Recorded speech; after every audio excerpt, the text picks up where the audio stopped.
white tips at night.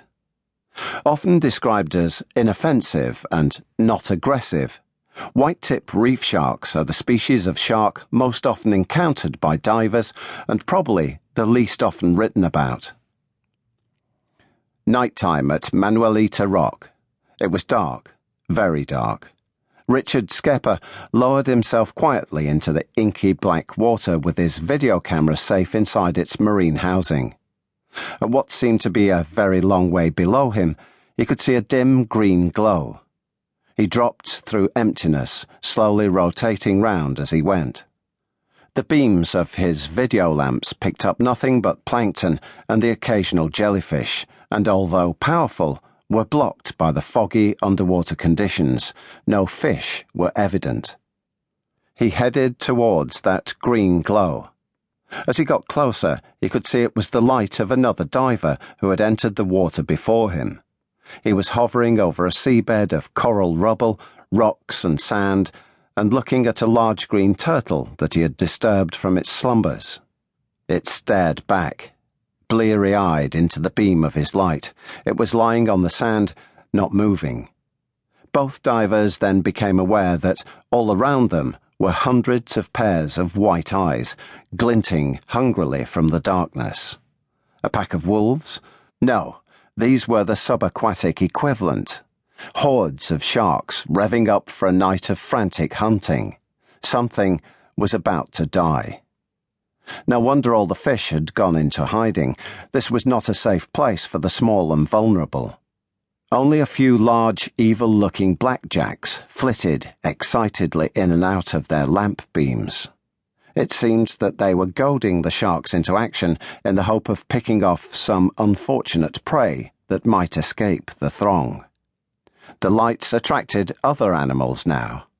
An eagle ray almost crashed into them. It was like a cross between some giant, demented moth and a creature from Harry Potter.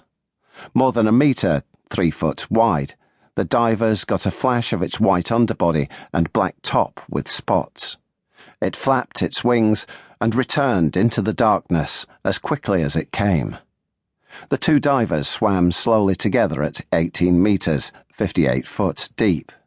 The seabed below them quickly cluttered up with grey cigar shapes. The sharks seemed to be taking advantage of their lights. It became a crazy cross between the Pied Piper and two huntsmen whipping in the hounds. But were the divers leading, or were they being led? These wolves were on a mission.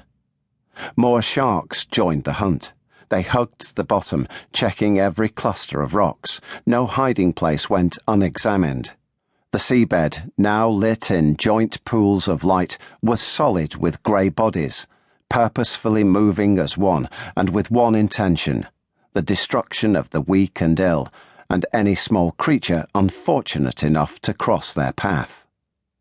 How many sharks were there? 50, 100, 200? More? The occasional marble ray, a not inconsequential animal, hugged the sand closely as the horde passed over. Lobsters scuttled quickly back into their holes. The night belonged to the sharks, their white eyes glinting. Then it happened. Something must have revealed a certain vulnerability. A shark darted after it into a hole. Another followed. Then there was the scrum. The scrum was without rules. It was a scrum that was a tussle of 50 animals trying to get into one small crevice. It was a scrum that bit and gouged and writhed desperately to deliver death. No longer wolves hunting, it had become a snake pit of slender grey bodies, a grim demonstration of unyielding determination. The mob ruled. Richard hovered over it with his camera at the ready. Only a couple of feet above the action, he made sure he didn't sink any lower. These animals may not be man-eaters, but at this moment they would bite anything that moved.